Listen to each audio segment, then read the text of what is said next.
Well, in series production racing, in the round of the Stallion Stable Goodyear event today at Amaroo Park sees a very strong challenge from the New South Wales Nissan dealer network. I suppose Mazda has been a dominant force in series production racing, but Leo Geoghegan, who manages the network, had 3 cars entered for today's race, but it's now down to 2. What happened? Well, it shows that there's strength in numbers. No, we lost the car on Thursday, Mike. Had a bit of a biff at the top of the hill, and it's a little bent, so we're repairing that because we're due to go to Sandown next weekend.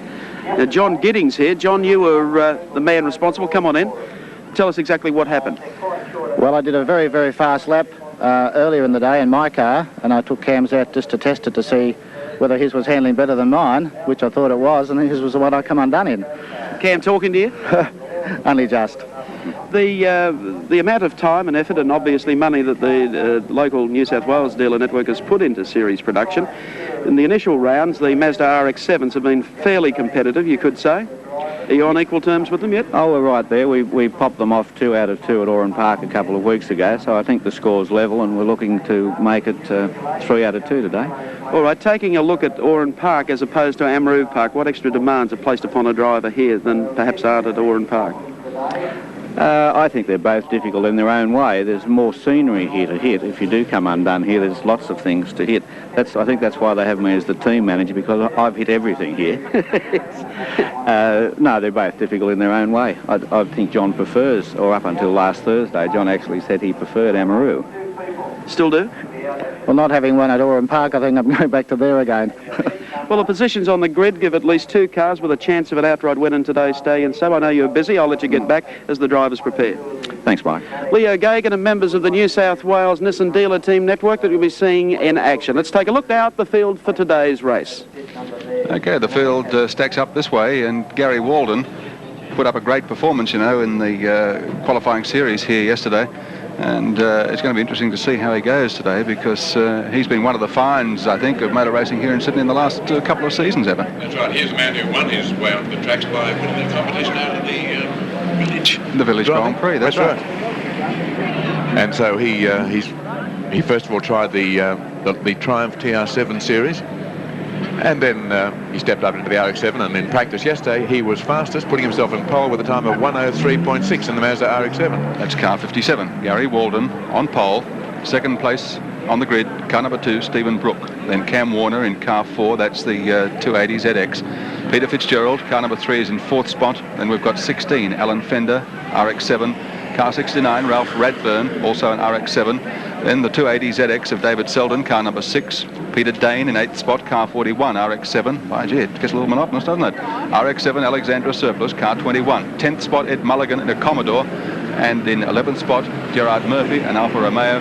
And in the Fairmont, car 88, Mark Pickett. They're the top 12 spots on the grid for this race. There are 20 altogether. Behind them, Peter Granger in a Cortina, Grant Bedgen in a later. Then a string of Alfa Suds, all having a bit of an outing, I think, as a practice for the later Alfa Romeo Trophy race. They are in order in which they qualified: Peter Beninko, Joe Beninko's brother, in the same car, Arthur Latta in another Alfa Sud, John Phillips, Grant O'Donnell, Brian Porter and Graham Harrison. Those are the 20 cars. They're coming on the track now. Standard production cars, which is what the Group E production series is all about. The beautifully presented car of Alan Fender, who really has improved a lot in the last couple of meetings. He was learning last time with this new car.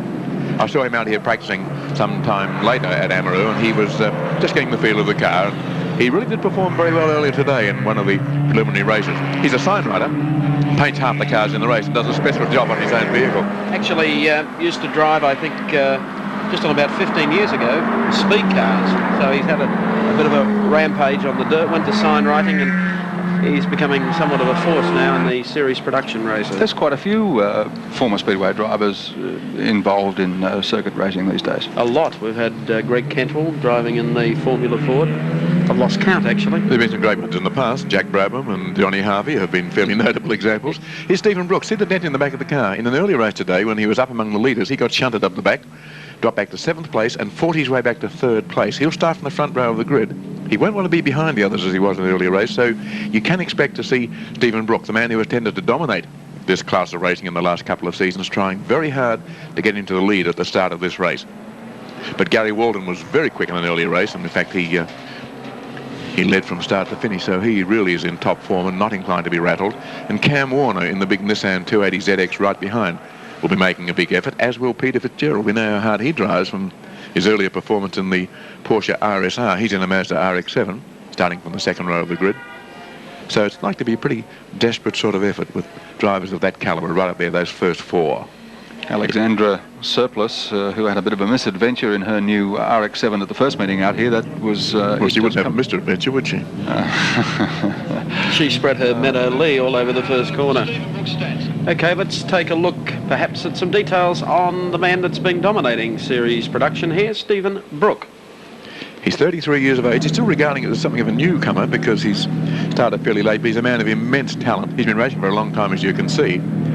He has run in the BMW at Bathurst last year in Frank Gardner's team. He wants to be a professional racing driver. He is a superb driver with a lot of natural talent.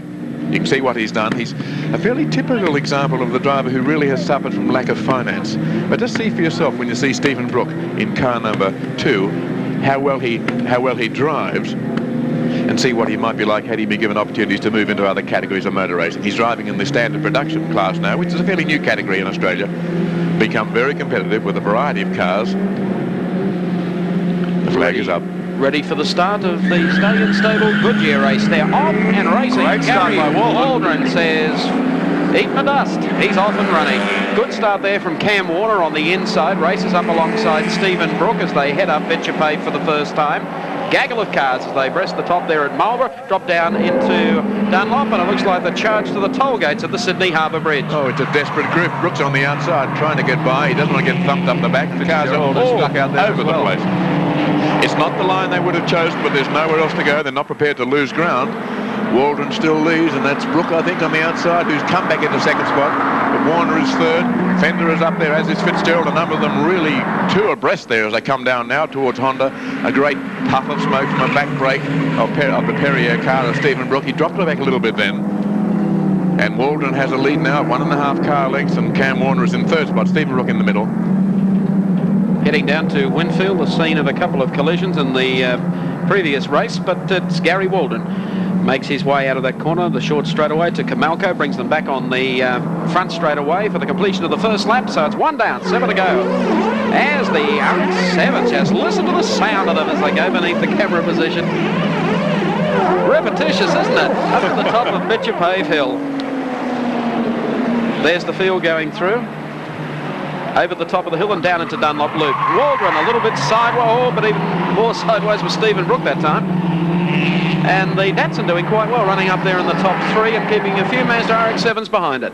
Yes, Cam Warner in third spot there. In fourth place behind him is car number 16, which is Alan Fender. Then car number 3, Peter Fitzgerald. They're the leading 5 at the moment. Here's the man who's leading, Garry Waldon. Putting the tail out, running on just ordinary radials, not racing tyres. He went out so wide, as you can see. He's lost a lot of ground. Oh, and he's got it sideways. He's back to the third spot if he can control it, and he'll be cursing himself for going wide. He kept his foot down, which maybe cost him a little bit of time due to wheel spin, but he wanted to get back, and they're swarming all over him now. And that's Fitzgerald who goes. The Fender's on the inside. Oh, he's just being blotted out of the game. He had nowhere else to go. That wasn't fair, he'll be saying. Wait for the action here, folks. And Peter Dane on the inside. Oh, goodness me. There's only room for 2.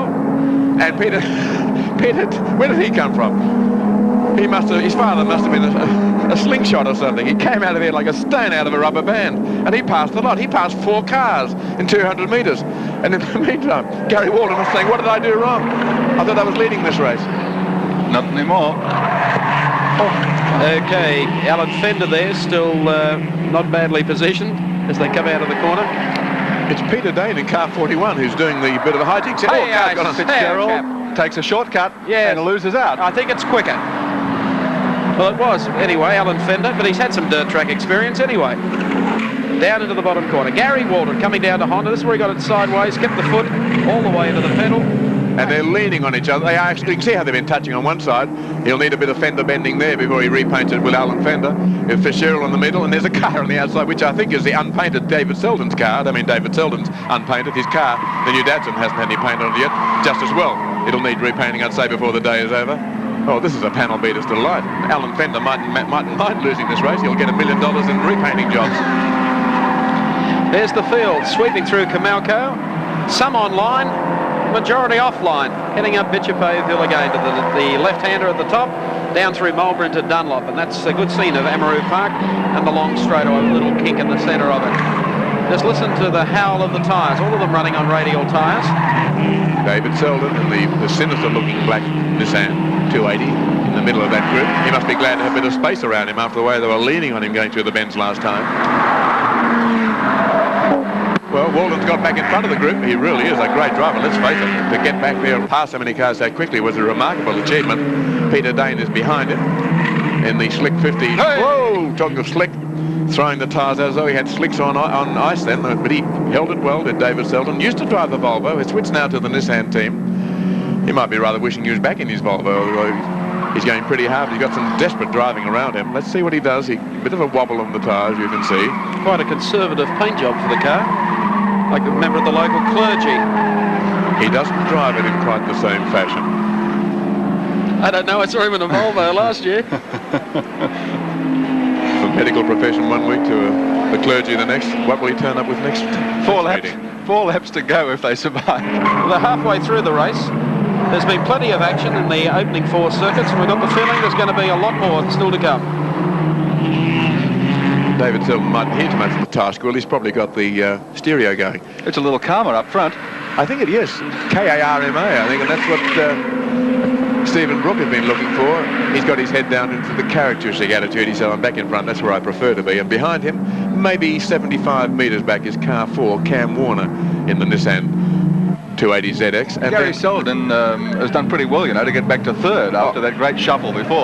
We've got to spin further back just out of Honda. There's a car going very wide and sideways. I think it was 69 Ralph Radburn. He collected it well, but he lost a lot of ground. There he is now doing not the loop of death, and he's just pulled up in front of a couple of Alfa Sods who won't be very thankful to see him appear on the track. They had to brake hard to avoid hitting the back of Ralph Radburn's car. Got it back on the track. He's out of contention at the moment. Here's the man who's leading the race, Stephen Brook, in the Perrier car. He won't have been quite sure what's gone on behind him. You saw where he took a bit of a bump in the earlier race.